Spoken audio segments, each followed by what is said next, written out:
National Weather Service in the Twin Cities has issued a tornado warning for southwestern Dakota County, central Rice County, until 5:15 p.m.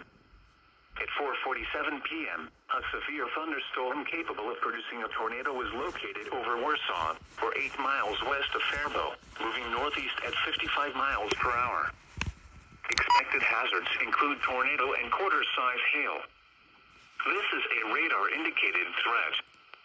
The following impacts are expected. Flying debris will be dangerous to those caught without shelter.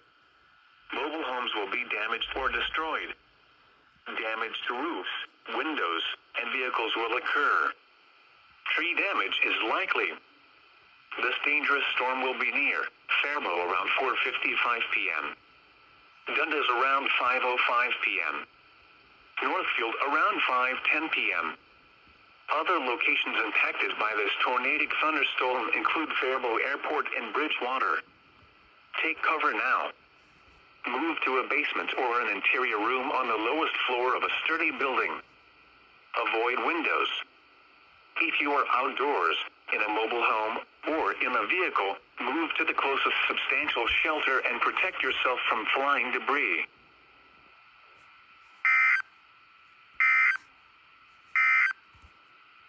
This is Weather Radio Station KEC 65 Minneapolis, St. Paul.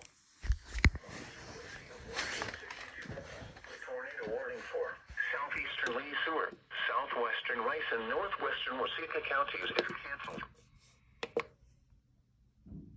They just issued another tornado warning.